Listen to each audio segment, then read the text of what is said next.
What is up, guys? Welcome back to the channel and welcome to a brand new video. Now you join me in beautiful sunny Stain City and it looks glorious today, as you can see. Now behind me you've noticed the Hyundai I30N, and once again we're going to be doing a review on this.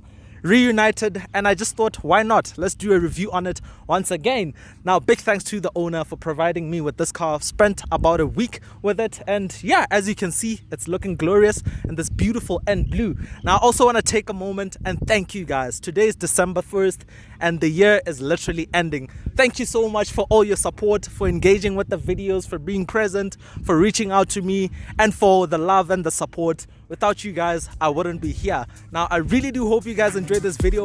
Let's get right into it. As I woke up one morning, just thinking about this night.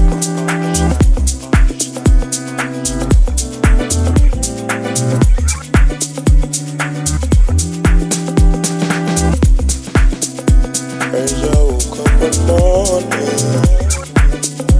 just thinking about this night.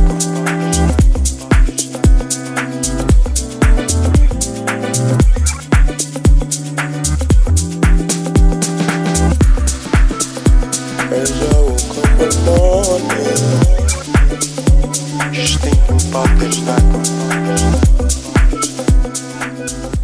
So the I30N, let's dive into the design. Like, simply put, this thing looks insanely aggressive. It's menacing, it's imposing, it's in your face, but quite interesting.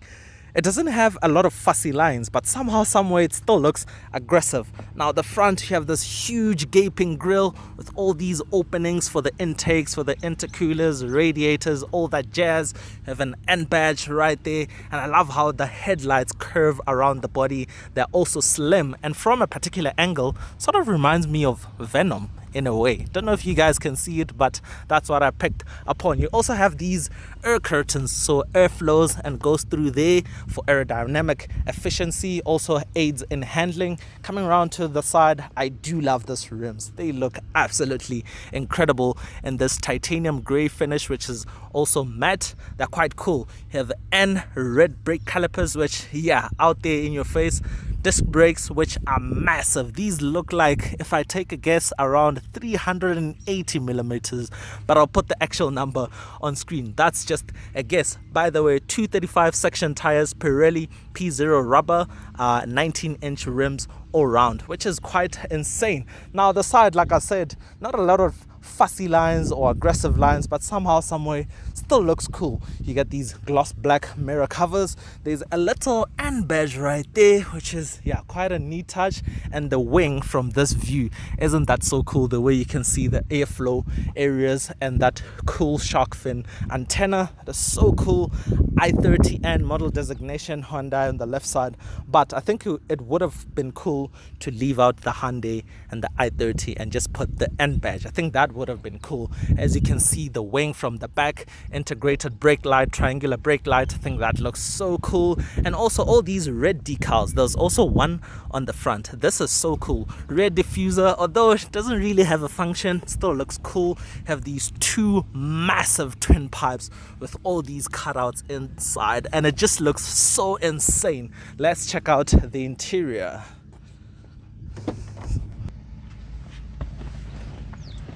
So, the interior, let's start with the cosmetics. Now you have N-specific door seals, the kick plates, that is. You have N-specific floor mats, which are also very cool. You have a little N badge on the top of the gear lever. You get N-specific sport seats, which are both Alcantara and leather. They have some blue stitching and some blue perforation, like a sort of stripe, which looks absolutely cool. There's also a little N badge on the backrest, which looks cool. You get an N-specific sport steering wheel, perforated grip points. There's also a little N badge at the bottom spoke, and you have these two very interesting buttons. On the left hand side, you have pre-configured a drive mode selector that selects eco, normal, and sport. On the right hand side, you have another blue button with a checkered flag. Now this has the most aggressive sport settings for the vehicle. That is the N mode and also a custom mode. Now with the custom, you can configure the car whichever way you want. You can have the steering wheel in comfort, suspension in comfort, engine in sport.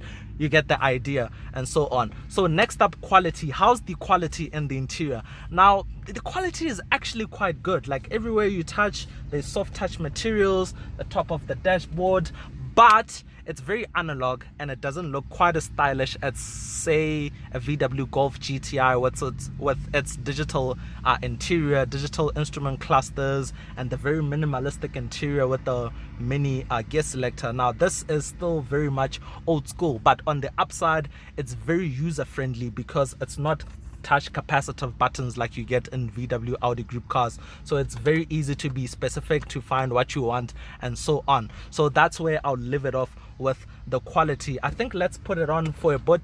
Now infotainment screen, I'm not sure what the actual size is, but I'll put it up on screen. It's quite huge. I love how they've integrated it into the dashboard, and it's so well improved, especially compared to the pre-facelift. I'll put a picture of the pre-facelift interior right here so you can see, but it has all the goodies that you want in a modern vehicle: Apple CarPlay, Android Auto, although they are not wireless, so you still need to plug in a cable, and also it's still the old style USB-A, not USB-C, so it's still falling behind in that aspect, but I wouldn't say it's deal breakers in any shape or form. I quite like these dials, very analog, and they have this kind of carbon fiber effect, but it doesn't look fussy or fake. Most manufacturers do use a sort of carbon fiber trim, and it always looks, yeah, it doesn't look all too good. I like how the speedo goes all the way up to 300. Basically, the dials look cool, very clean. I do like those. There's also aluminum paddles down there, which, yeah, very sporty. There's also some rubber so your shoes don't slide off.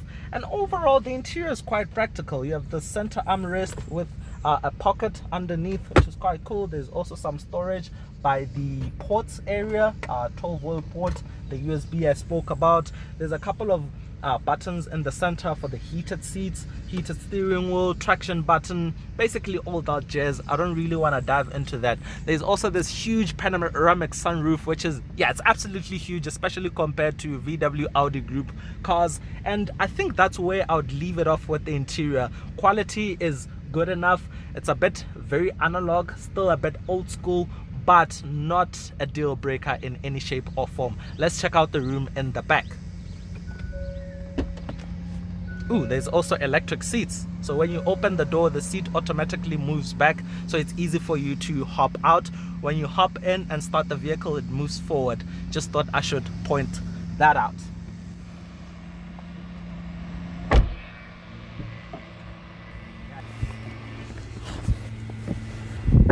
So, back seat. Now the seats are as nice as in the front. You get the Alcantara and the leather. You also get the blue stitching, the blue perforations, and yeah, it's still very nice back here. Now these seats are quite bulky, so they do eat into the room, as you can see, especially leg room, but there is a good amount of headroom. At least for me, I'm about 5'7", so I fit in quite nicely. I also like the fact that there isn't a huge transmission tunnel, so it's easy to move in between the seats. Although, like I said, the seats make it a bit hard to sit back here. Now, another thing I don't like, there are no air vents back here or any creature comforts like USB charging ports and all of that. It's just barren, but yeah, it's still decent enough back here. Let's check out the boot space. I30N boot space. 381 liters in boot capacity. That's 1 liter bigger than a Golf GTI, just putting it out there. Now, nothing more interesting. There's these two pockets, and there's also an underfloor with a spare wheel. You get a biscuit spare wheel. Now, I said nothing more interesting. There's actually a strut brace, which is quite cool, and it's aluminium, as you can hear, so this helps in stiffening up the chassis, aiding with handling and all of that. That's actually quite cool. Here's a glimpse of it once again. Very, very cool. So pricing. Now this car retails around 770,000 rands, and with that you get everything that you see on here, no optional extras, which is quite cool. Now let's actually talk about all the engine specs, the fun bit.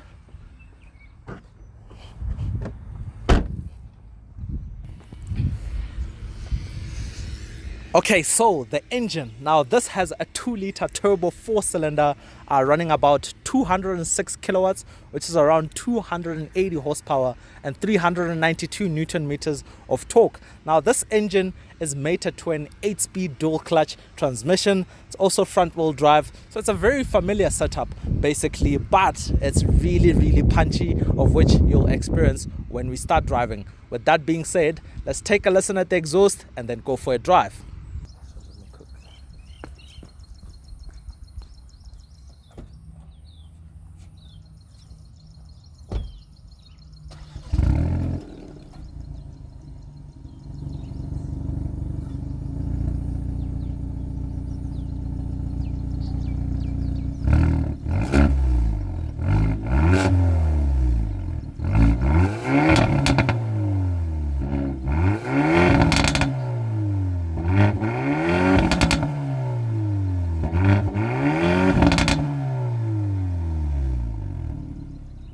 So guys, I30N, we're going for a drive and I'm going in the full custom mode.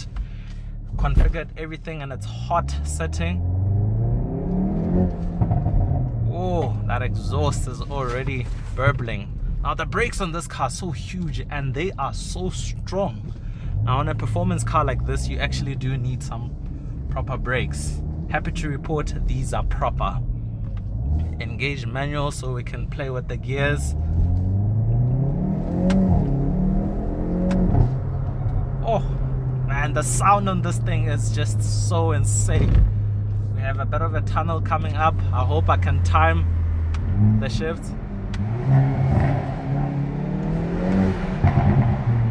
Oh man, this thing just sounds so cool. I mean, ooh, now there's cops. I'm pretty sure they're going to try and stop me, but I'm lucky they didn't stop me. Hello. Do some downshifts for them. I thought they were going to stop me because of the car. But yeah, like the sound is so much more superior compared to, say, a Golf GTI, even the new Mark 8R. I think this just sounds so insane.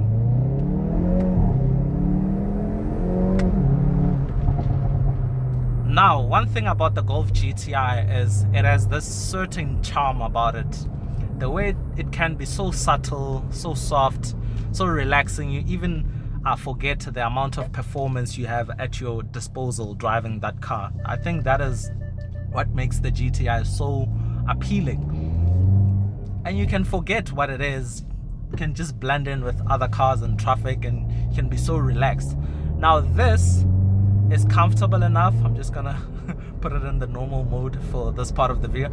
This is comfortable enough to daily, but it is a lot more hardcore than the Golf GTI. So as to say, from the suspension to how the steering wheel feels to how loud it is. But when it comes to sound insulation inside the cabin, it's actually amazing. You don't hear any wind noise from the outside.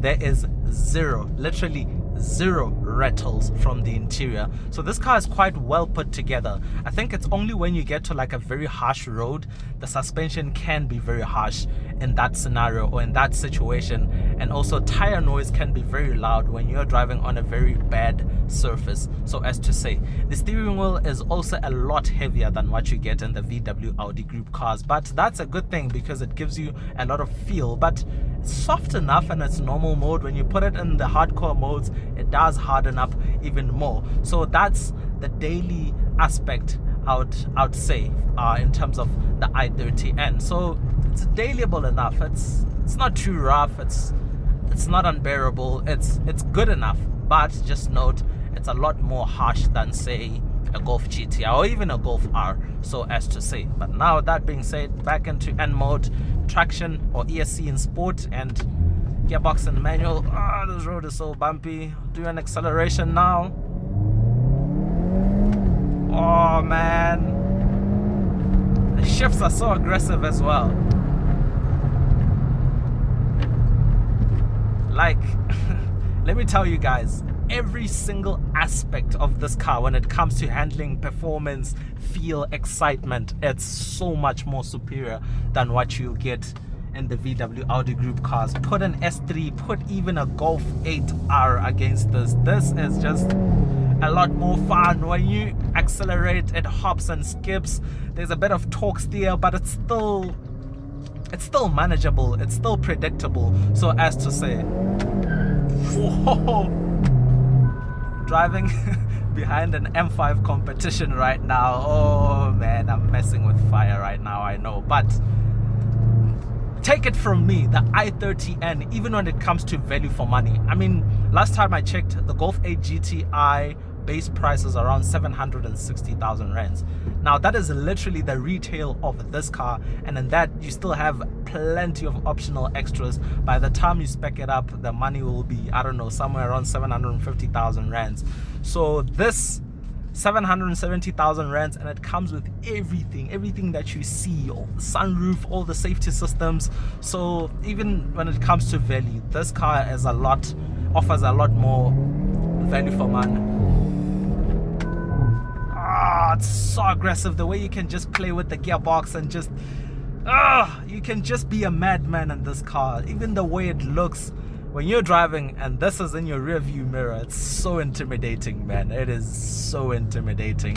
So that's where I'll leave it at with the I30N. It is so fun, it is so exciting, gives you a lot of value for money. And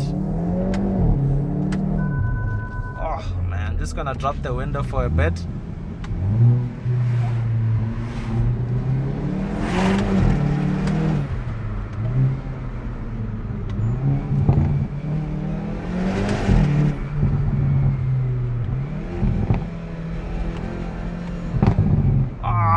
Man, I can drive this thing forever. But anyways, I really do hope you guys enjoyed this video, and until next time, that's cheers from me.